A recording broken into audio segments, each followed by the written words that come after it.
Welcome all to another episode of The Scoop, your go-to program to cut through all of the noise surrounding Juventus transfer rumors and give you a little dose of truth to what's happening behind the scenes. We come to you today live to take a look ahead at the winter transfer market. My name is Zach, and as always, I'm joined by Frederic, from whom we get all of our inside information. Frederic, how are you doing today? Hi, man. I'm good. I'm excited to, participate in once again another episode of The Scoop. Nice to see a lot of some people in chat as well. So thank you guys for joining, and I hope we can be of service because it's still a long way out for the official transfer window to begin. But let's see where this trip takes us. Exactly. Well, yeah, you mentioned the folks in chat, Thomas, Muhammad, Assam, and everybody watching. We really appreciate you. And we really like doing these live because I know a lot of people have questions. What about this player? I heard about that player. And it's our goal at the end. And we have a very kind of a short itinerary today. But at the end of this program, we are going to kind of just open up for questions. Any questions about players that you have. And if there's anything that we don't know about, we'll write it down and we'll push Frederic's contacts for you. Yeah. First thing we need to Well, do, though, is we have to discuss the elephant in the room, or shall I say, the new wallpaper. For those who stayed tuned to the scoop over the summer while we did all of those episodes, you may be accustomed to a different logo. Well, I will tell you right now that a very good friend of the podcast, a very good guy in general, and a fantastic producer of quality content, Colo99, teamed up with us to come up with not only the Scoop logo that you see on the screen in front of you, but the Scoop shirts that we will be presenting to you in the very near future. And so thank you to Colo99 for that. Alrighty, one more piece of housekeeping, and then we'll get into it. If you are new to the Scoop, let me just kind of quickly break down what we do here.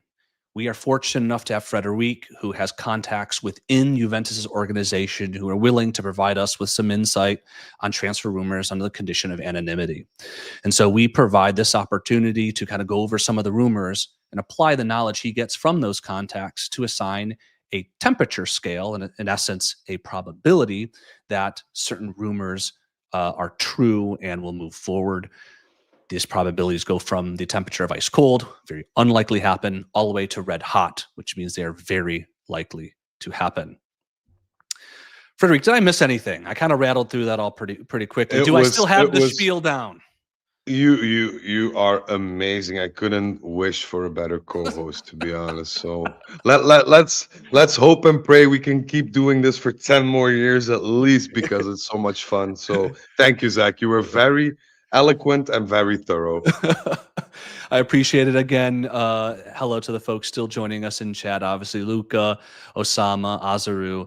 Thank you all as well. Please put your questions and thoughts in the chat, and we will, I promise, get to them after our very brief program today.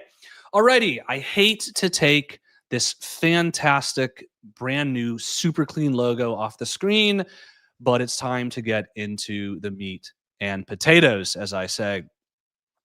And we're going to start off with a couple big topics. First and foremost, Juventus fans across the globe are asking, what is the deal with our sporting director?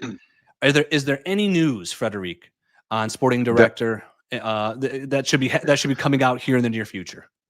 there is no official news whatsoever. There are a lot of rumors, but there's some diversity between the names that are being touted between management.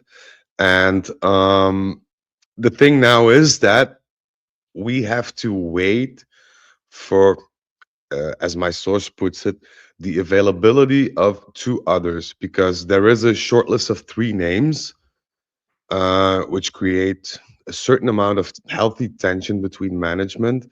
And it is an objective of Juventus management as a whole to make that choice in the new book year, which will be the book year 2026, Mm-hmm. which makes sense, but also due to certain contract issues with the people on the short list. Um, there have been a lot of conversations, there have been a lot of meetings, there have been a lot of things in general that have been spoken about between management and the potential sporting director. And I have to say, I understand the frustration of the Juventus fans because I'm equally as frustrated.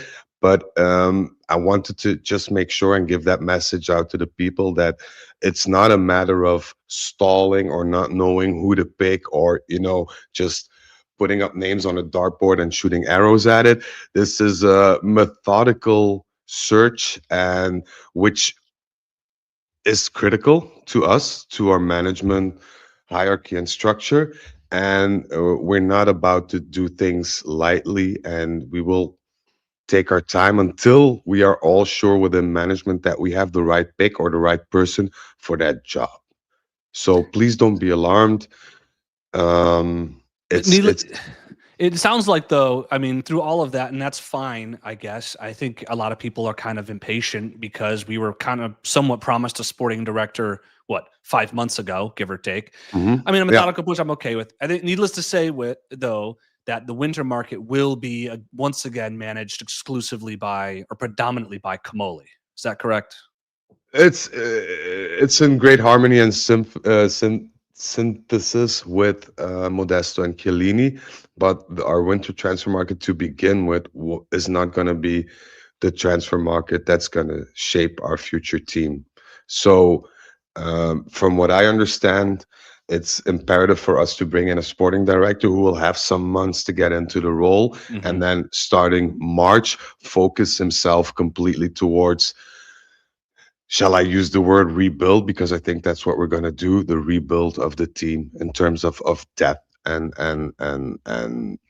certain players that don't meet the standards of Juve for some reason. So I think we'll see a lot of action coming this summer very soon already, especially with the World Cup happening.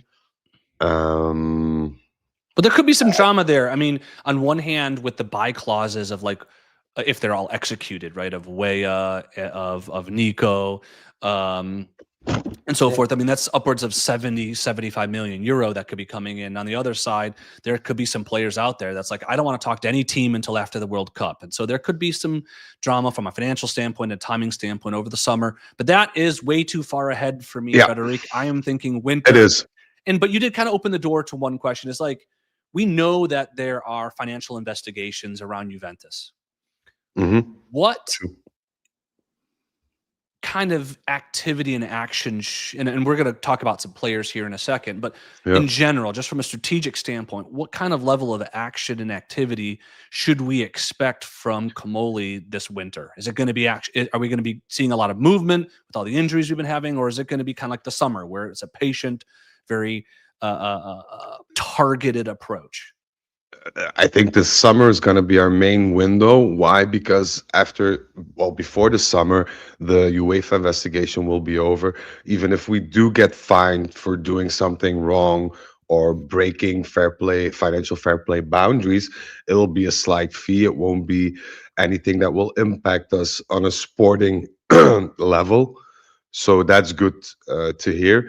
And the other thing is, because you mentioned the transfer fees coming in, what's also a big thing is the amount of salary fees that will become redundant and will open, because these are the things that hamper us right now. Over It's not 30 the trend. million, over 30 million euro Over uh, 30 million coming could off be our books even and wages. close to 45 from what I hear, which is a lot of money just in wages, Hmm. Hmm. yearly wages. And this is the thing hampering us in terms of financial fair play at this moment, because there is a separate ruling for transfer fees, because somebody who's in the board of directors can push for what do they call it, a financial injection. Hmm. That's allowed, but there are certain criteria that need to be met with regards to salaries, and this is or has been our issue for the past 2 years, and those issues are set to be resolved in June, which is good news. Um, so, okay, with that in mind, you kind of mentioned salaries coming off the books. You're talking about Kostic. You're talking potentially, obviously, Kostic. You're talking about McKennie. You're talking about Rugani. But the big chunk of it is the name that's next on our slide, Vlahovic. Now, there's been some question amongst the fan base. Is there any expectation that Kamoli is going to try to bring in a body to replace Vlahovic, despite having Openda and David? I know you have an answer for us today, Frederic.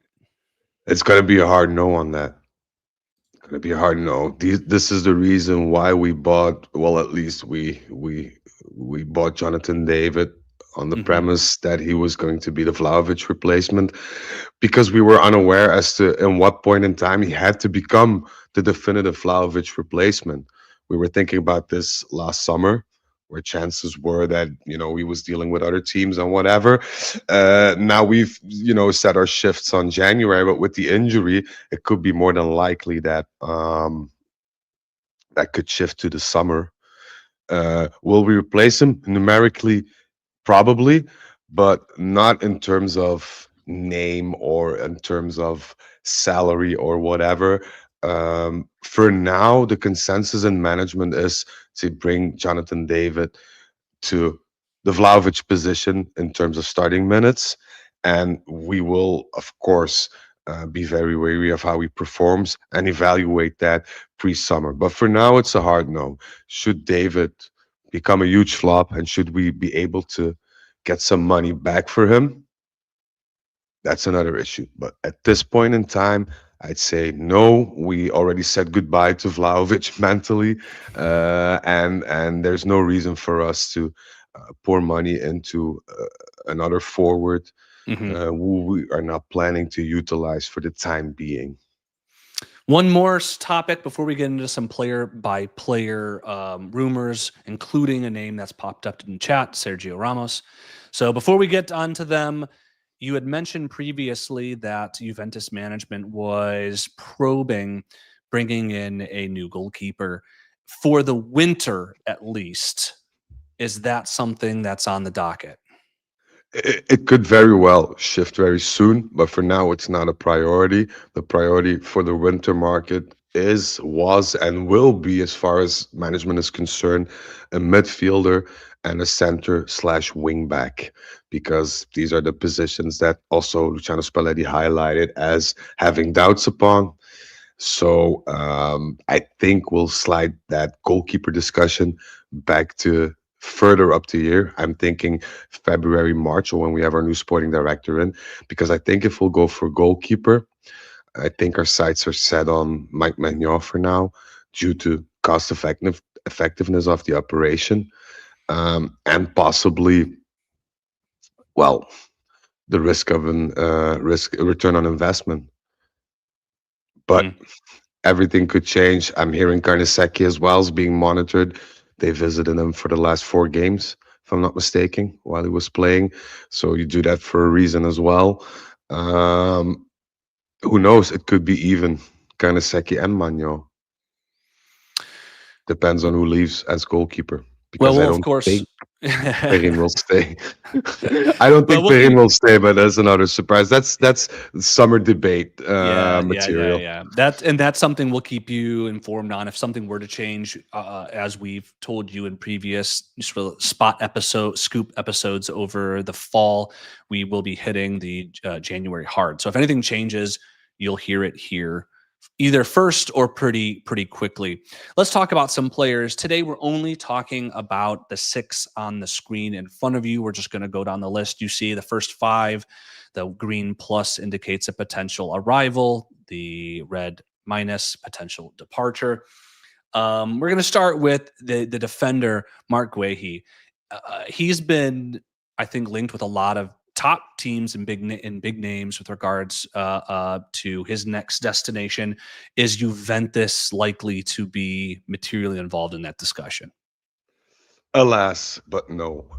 We were in the beginning, but then it became quite apparent that a lot of big names, such as Liverpool, made contact with his managers, and Mark Way expressed a desire to, move over to the UK as well. Considering the fact that he has interest from Arsenal, Chelsea, and Liverpool, I think him choosing Juventus at the end, especially with our wages being a bit not up to par with what the Premier League has to offer. I can see him fitting in the black and white screen for the future. No. All right, let's move from a veteran, sort of well-established center back to a very young center back, Thiago Gabriel, Portuguese center back at Lecce, who's I think second on their team in minutes played this year. Where do Yeah. we stand on him? Well, we made contact with his management. Thiago Gabriel was on our radar since a couple of months now. He is a genuine Comoli name, but also a Chiellini name because Chiellini himself went to look at him for, I think, 2 or 3 games, and he was quite impressed by what he had to offer.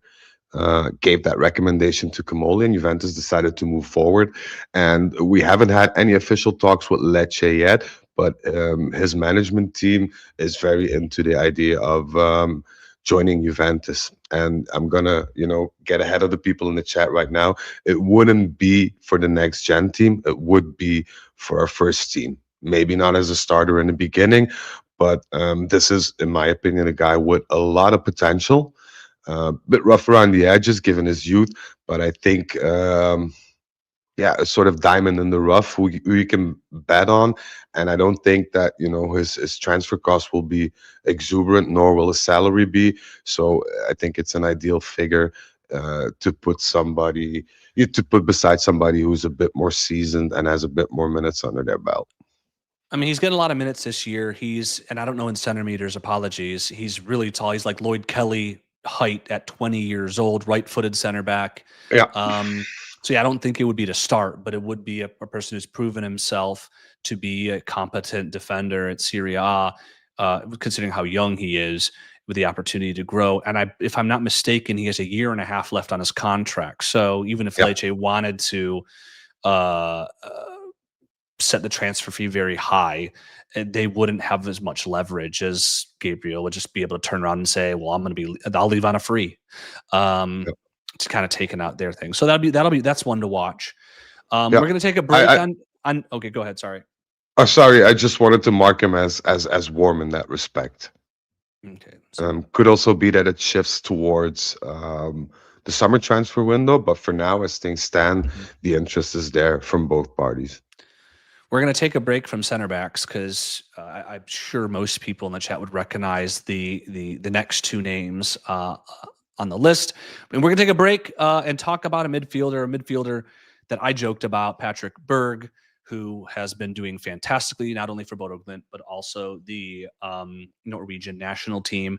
I made the joke that I'm starting a GoFundMe to bring him in because his transfer price is, give or take 5 million euros, which, let's be real, is not a lot.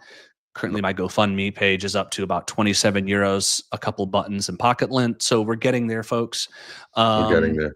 But with that being said, is there any truth behind any linkage or rumors or jokes about Patrick Berg coming to Juventus? No, there was the bit of, when you had that momentum going, people looking at each other saying, hey, could this be somebody who could strengthen our midfield? And as they dug deeper, they said no, because Comoli's intention is, if he's going to bring somebody in midfield, especially in the summer window, because it's hard to separate those two at this point, because you never know which transfer window will have an impact on the other.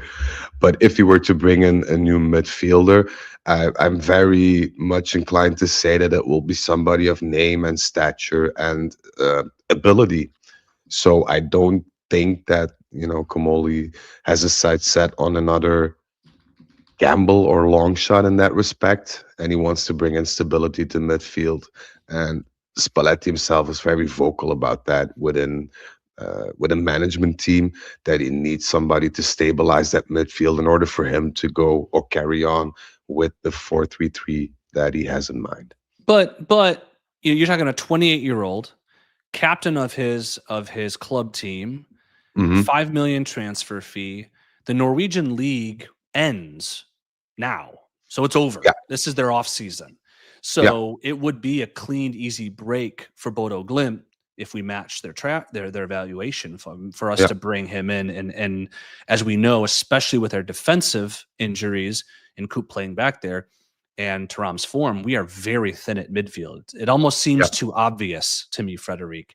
It Um, is. It would seem that way, but partly due to financial fair play, the rule of thumb that we need to follow now is one goes out, one comes in. So we won't. I don't think we'll be able, even if we would be able to swoop him. I don't think we could unless another player of our team leaves. And I'm looking at you, Adzic. Maybe that will happen, and then of course, the card deck gets shuffled again, and we'll have to be able to deal with that situation. But for now, as things stand, I'd put him at cold. So you mentioned Adjic before we get to Tarek. You mentioned Adjic real quick. He's not on our list today, but I know received some messages from listeners in the past specifically about him, whether he's going to get loaned out, whether they expect to stay with the Hmm. team. We saw him play quite poorly against Bodo Glimt, and then he hasn't seen any minutes since. Have you heard anything with regards to the plans for Adjic in the winter? That's why we didn't put him on the list, just to make it clear to people in the chat or people are watching us or listening to us, because there is no definitive outcome or not an outspoken word about the future of Adzic, not through management and not through Spalletti. I know that Spalletti was very disappointed, but since then they have not had the chance to sit down and discuss the future or the next steps that they will take, whether it be in Juventus or another team. So there's nothing to report for the time being apart from rumors. And well, we just don't do rumors. We do with things that have a bit of a foundation. And if there's nothing to report on that matter that is solidified, then we'll leave it at that. But I expect some development over the next coming weeks. So it's going to be, in my opinion, a name that's going to pop up on our sheets quite often in January. Gotcha. Let's move back to the defense to a name that many Juventini will know, a former next gen player, Tarek Moharamovic. Why is he on our list? He is on our list because he's a very promising player. That's a given because he played in next gen, and he moved away from next gen because he wanted to develop, and when it wasn't his intention to stay in that limbo zone between next gen and first team. He took a gamble, went to Sassuolo, and he's performing very well. But we were smart enough to implement a 50% buyback clause in his contract, meaning that, if his market value would be, I don't know, 15 million, just shooting from the top of my head now, we'd pay 7.5 in order to have him back. And he's somebody that we're monitoring closely because we had very high hopes for him. And he himself still, has a piece of his heart, body, and soul at La Continassa. Um, so I think this could be a deal that could be done very quickly, and is not a very costly deal, which wouldn't interfere that much with our financial fair play issues. And that is why I gave him the warm rating. So I expect some development either in a negative or positive sense over the next coming weeks, maybe even days. I can see Mohammed in chat excited at the prospect of him coming back. And on our list, we have two young, very promising center backs in both Moharamovic as well as Yeah. Gabriel. And you're laughing because I'm stalling. I don't really want to talk about the next No, no, name. no. I just saw Mohammed's message, bring Tariq back, and I find it funny because that is what my source explicitly texted me, because I told him how would you feel, because he monitored uh, Mohamovic closely when he was at Next Gen, and he said, "For the love of God, please bring Tariq back." So it's funny that it's the same sentence that's been used. So that's why I was laughing. My apologies, Zach. No, it's fine. Mohammed confirmed your source.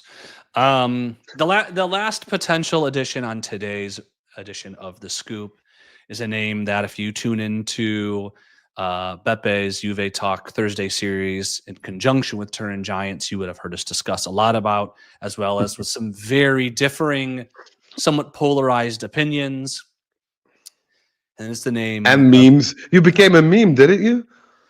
Oh Was yeah, that not? no, Zach. It was Zach face, Yeah. it was a frown slash groan looking mouth with dead eyes at the prospect of Sergio Ramos coming to Juventus. I know Show me Frederic. your Zach face. No, no, I'm not. No, no. I should get that file No. from Beppe, and so we could slap it in here. I would do it. Um, I would do it. But alas, I don't have that from Beppe off him, so I'll have him send it to me, and that'll be fun. Every time we talk about Sergio Ramos, there's just a deadness inside of me. I know, Frederic, you feel very differently about it, but we're not here Yeah. Same. necessarily to give you too many of our opinions. Um, we are instead here to tell you what is going on behind the scenes. So, as it pertains to Sergio Ramos and his probability of joining Juventus, with what you're hearing from within the organization, Frederic, where do we stand? We stand on room temperature hovering towards cold. We have no we have no schematic for the term between room temperature and cold. Sergio Ramos was a bit of an idea.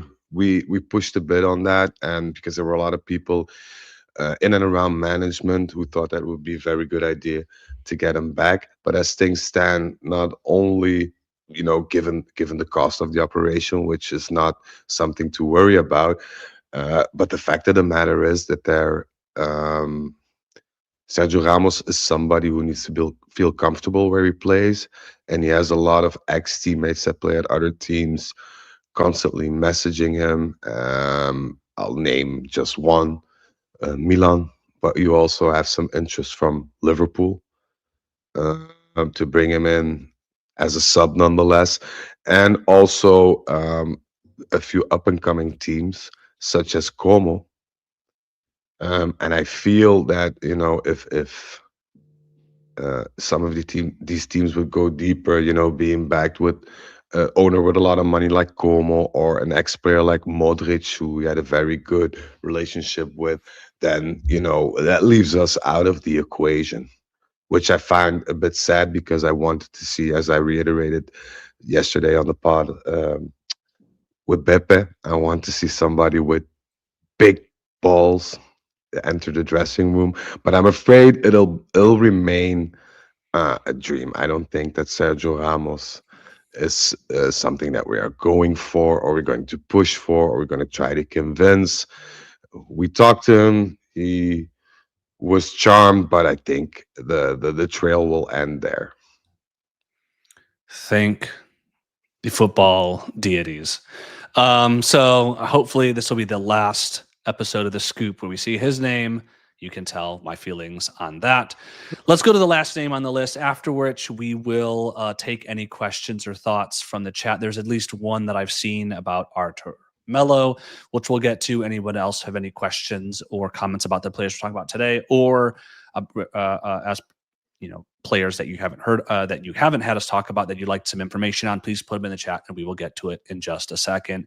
But we do have one potential departure on our list, the new addition, or the recent addition, I should say, João Mario. We all know he has not got much playing time under two managers, which has to be frustrating.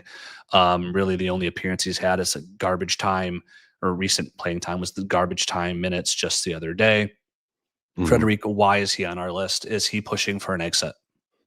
He is pushing for an exit. He contacted his management because I think it feels apparent to him that he won't get that many minutes under Spalletti.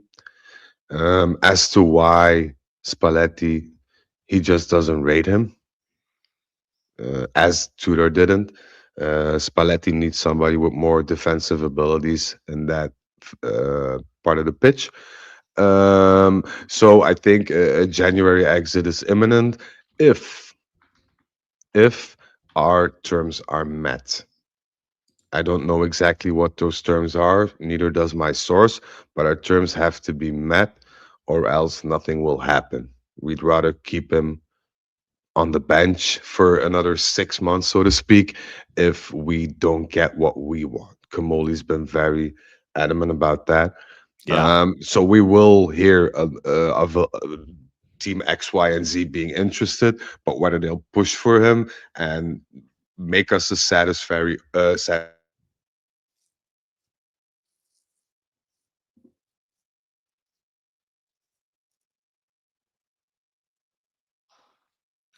we can accept. So We lost Frederic for a sec, so we'll get him back. But I think it's needless to say he has put warm as the temperature for potential departure. There you are, good I'm friend. sorry, my StreamYard decided to kick me out once more for no reason at all. So He's gone. He's back. Yeah. So we did warm. So what we're looking at is just sort of the first sort of review of potential players as it pertains to the winter market. As December heats up, we will, which is somewhat ironic for us in the northern hemisphere to say, we will continue to bring you the rumors. In January, we will be providing you with very frequent information, especially like we did at the end of the transfer window in the summer. yeah, I Now, want also. I'm sorry, Zach. yeah, go I ahead. didn't mean to interrupt. I just wanted to make it very clear that in a transfer window, a lot of things shift like overnight or even within an hour. So we'll try to keep you guys updated on whatever we can. Just be aware that these are the outlines or the info that we have available at this point. Mhm. And from one day to the next, it could all shift into another direction.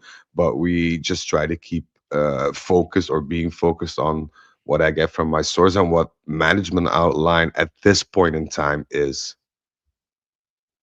That I'm glad you mentioned that because over the summer we did some scoop Instagram notices. So while our episodes we work around our busy lives and work and so forth, because we have all of that, we do make very as soon as we hear stuff, we do get it up on the Turin Giants Instagram. So if you don't already follow us on Instagram at Turin Giants, you'll be able to get the sort of the most up to date, super cool scoops there, and then we'll continue to do the episodes here. So please, if you don't already subscribe to Turin Giants official on YouTube.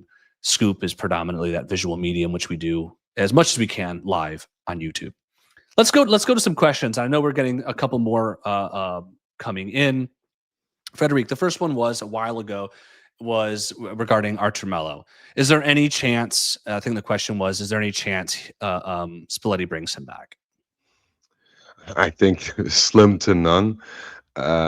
Slim to none, because I think that regarding financial things, Arthur Mello is all but out of our books.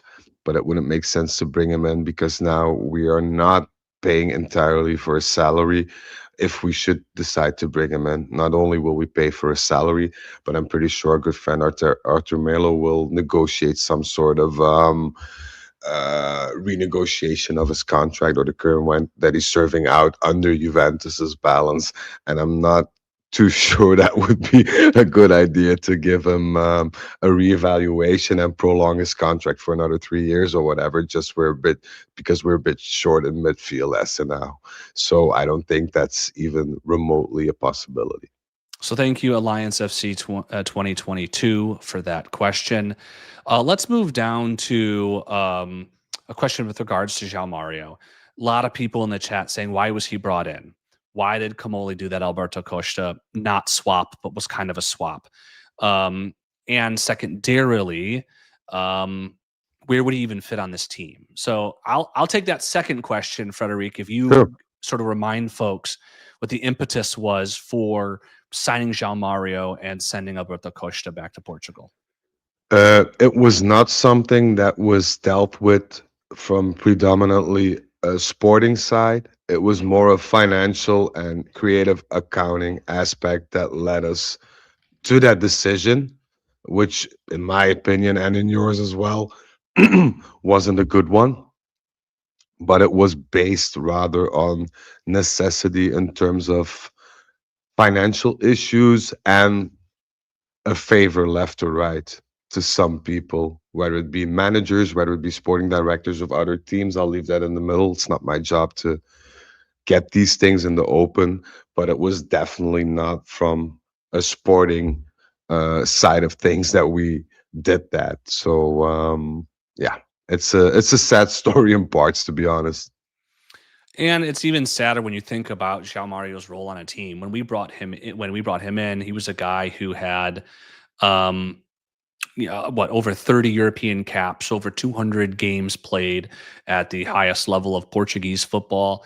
And it made a lot of sense if we were planning to play a 3-5-2-1 or 3-5-1, 3-5-2 or 3-4-1-2 or something like that, because his skill set really is this in between winger. He's not a full winger, because most teams play with inverted wingers, and he's not really one. He's a traditional right-footed right winger.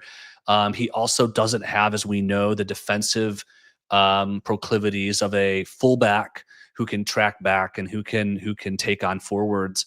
And so he's really sort of typecast into this wingback role that would make sense in a position like we saw Alberto Costa in the Club World Cup. Hmm. The second tutor left, despite the fact that Spalletti still plays the three-man in the back, his days were numbered, which is really unfortunate to him because he fits such a niche role. And we know, or at least have a very good reason to believe, Spalletti is trying to move towards either a straight 4-3-3 on paper or an effective 4-3-3 in how his 3-4-2-1 plays. And so I Yeah. think that does leave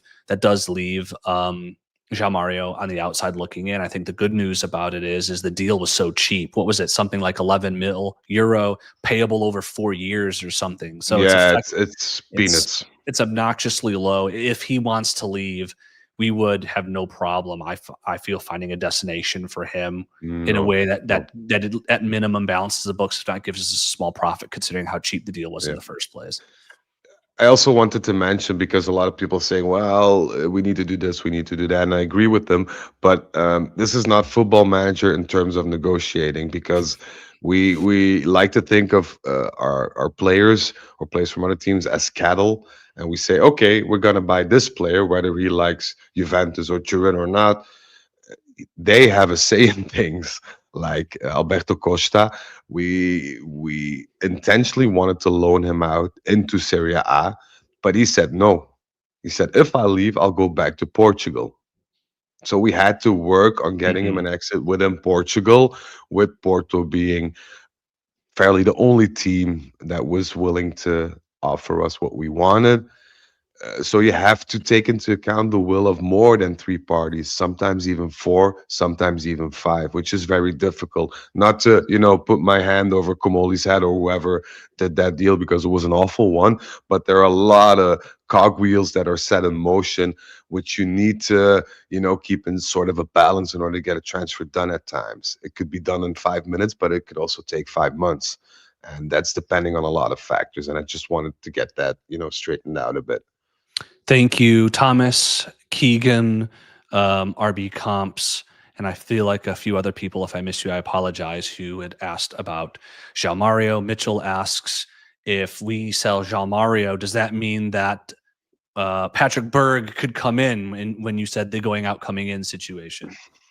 I think Kamoli Obviously, they don't prefers. play the same position, but No, I think Kamoli prefers to look at the long-term eventual benefits, meaning that if we get let's say Bremer back, if we see that Cabal's on track, if everything is all good and well within our wingback situation, then you could sacrifice a player at a certain position for a new player in another one, because financially, it wouldn't amount to that big of a difference.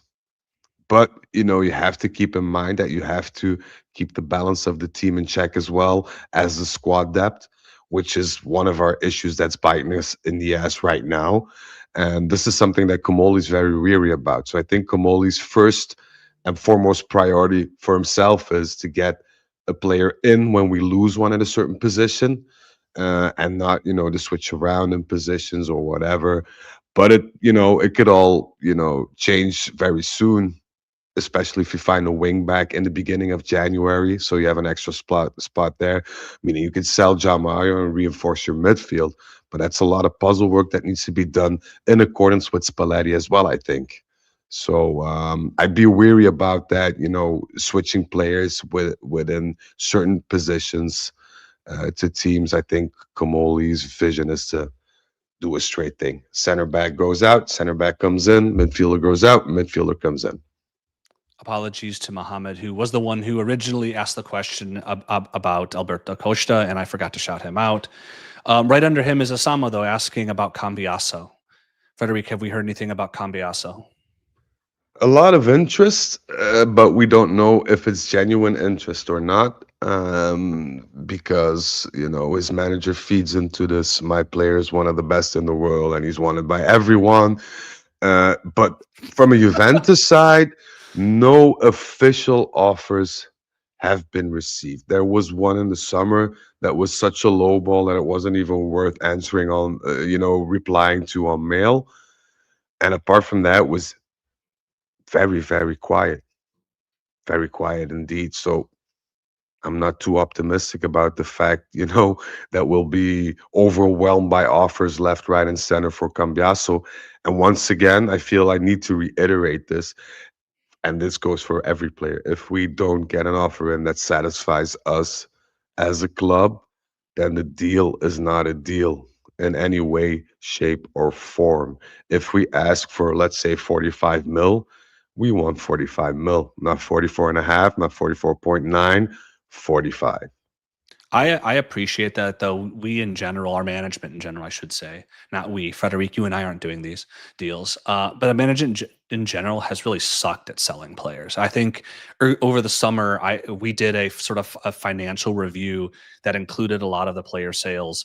And while I don't have those numbers off the top of my head, the conclusion was very clear that our ability to sell players, as well as buy players for a reasonable fee, have been broken in the past. And so, while and we're going to end with the topic on Comoli, but or a question on Comoli, I feel at least some structure and holding firm as it pertains to the price you're willing to pay for a player, as well as the price you're willing to sell a player, is going to work in our benefit in the long term, at least. Yeah, this is a good segue in. Mhm, Sorry to interrupt for the mhm. people that are listening or checking us out. We're gonna have a new segue, Zach and I, anytime soon now. That's gonna be titled "It's Black or White" or "It's Black and White." It's black. It's What black is and it? white. It's black and It's white. black. It's black and You white, see, and we don't even know the name yet. No, no, we don't it's even know the black and name. white. It's But black and white. we're gonna focus on things like that, like reevaluating or evaluating Kamoli, the good and the bad, and whatever. We'll do the same with players. We'll do the same with specific moments that led up to a certain Juventus at a certain point or whatever. So stay tuned for that. So that's the topic we'll definitely discuss in the new Frederic, series, I Frederic, think. you can only drop one new thing in an episode. We already talked about the scoop shirts. Okay, it's black and white. We need to save that for I'm another sorry. time. I'm just You're I'm too just I'm just excited. You're too I'm excited. excited. Yeah, yeah. I'm just excited. Yeah, Okay, okay, I okay. am. I am. Two more. Thanks to everyone for the questions. There's two things that we're going to talk about, and then we're going to finish in the interest of Yeah. time, because this is already longer than we usually like to have the scoop. But we missed you guys so much. Two questions. The first is, Mohammed asks, any news on the Yildiz extension? No, that's all I have to say. Alrighty. Well, then we're going to move to the last topic, and this. I mean, this. I it's think this next topic will it's kind of be a very disorganized version of what it's black and white is going to be about. But Jurgen asks, now that we're sit here in December, we can probably give a little bit of a review of Kamoli's performance over the summer. Now, mhm, if you've listened to the scoop since we started, one big sub segment that we do during transfer windows is we do what's called the scoop reviews, where we provide a score out of 5 ice cream scoops, super scientific algorithmic ice cream scoops, in terms of evaluating or rating the quality of a summer transfer. And so we had, finalizing Chico's arrival. We had Jonathan David coming in. We had João Mario coming with Alberto Costa leaving. We had Eden Jagrova coming, and we had Openda coming. I think those are the big key moves, right? Frederic, or am I missing somebody Yeah, obvious? no, no, no, no, no, no, no. Okay. You're on the spot right there. Now, and if I remember correctly, um, our lowest ratings came to the arrivals of Chico because we felt it was largely overpriced, and Openda again because of the price tag and the wages associated with his arrival, especially considering we were keeping Dushan and we had brought in Jonathan David. We gave favorable reviews to the signing of Zhugrova, João Mario, and Jonathan David, um, if I remember correctly.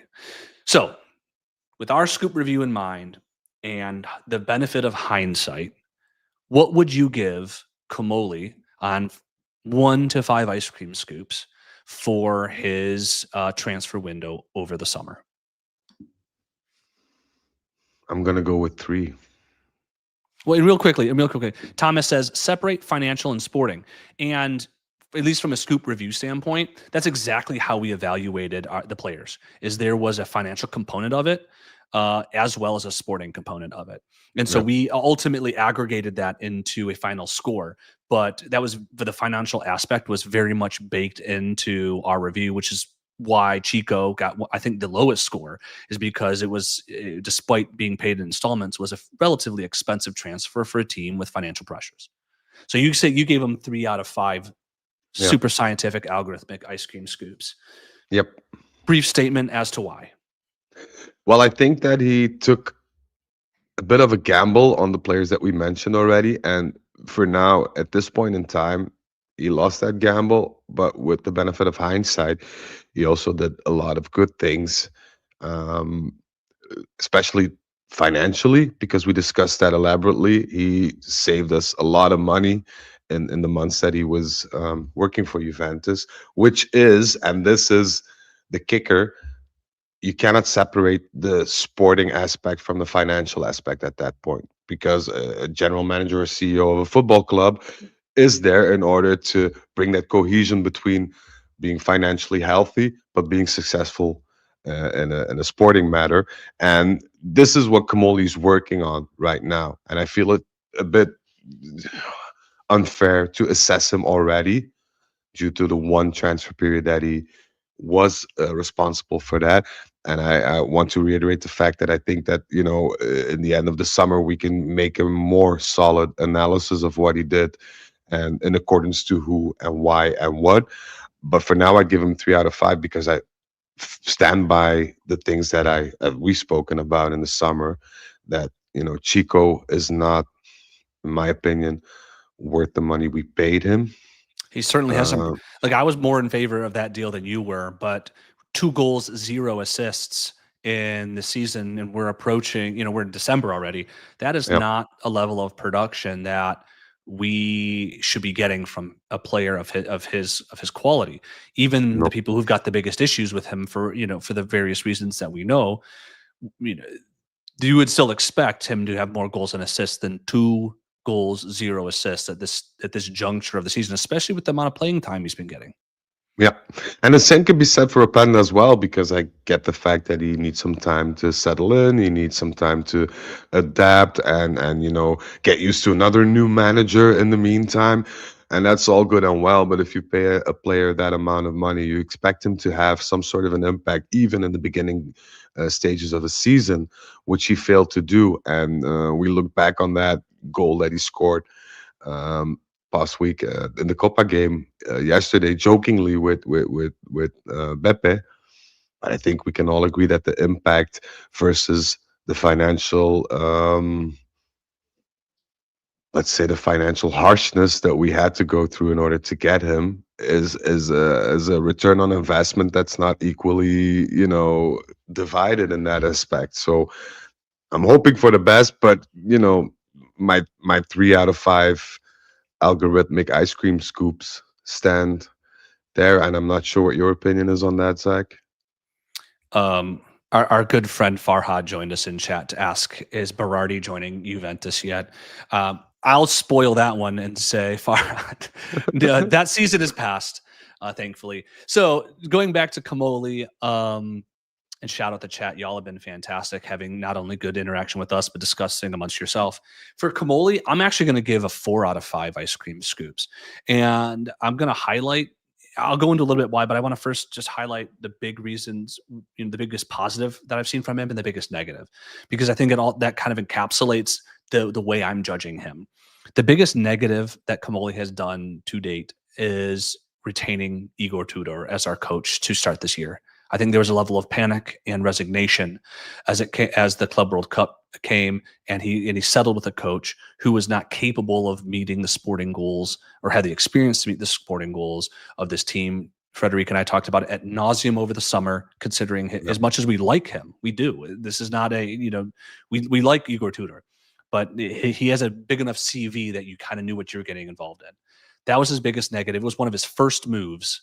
And I think he felt kind of shoehorned in it, and that was not a good first step. I think the greatest thing he's done for us, though, is he has enforced a very strict process and governance as it comes to transfers.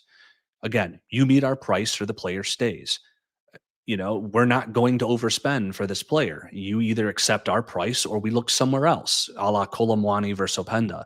And I feel like that level of structure is going to really benefit our team a lot. And so the way I evaluate Kamoli is strategic, because ultimately, at the end of the day, once we do get a sporting director, if we ever do, that person is going to be responsible for the transfers. Kamoli has to set the vision and the parameters by which this management structure moves forward. A management structure that over the last several years has been really weak and underwhelming and has made bad decisions. And I give him 4 out of 5 because I see somebody putting in an actual affirmative, proactive strategy behind our decision making, not making rash, reactive decisions or panic decisions as much as, say, we saw June Silly make the year before, bringing in all these players that ultimately did not sync with what we were trying to do with their fellow players or with the coach that was brought in.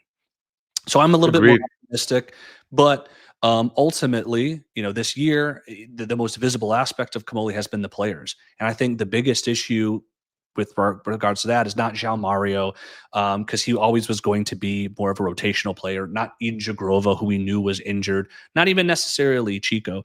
I think it was always going to come down to how the strikers performed, because that's the most visible weakness of our team last year, our inability to score goals. And I think the biggest thing working against Kamoli is not even his fault, is that the manager, Tudor predominantly, and Spalletti, when he first joined, both went back to the old hits.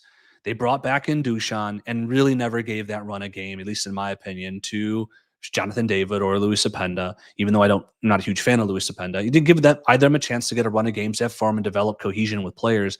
And that has, I think, prevented us from really seeing the true impact of Kamoli, which was focused in on our attacking ability for the few players he did bring in over the summer. Yeah, that's a really, really long-winded answer or opinion on Kamoli.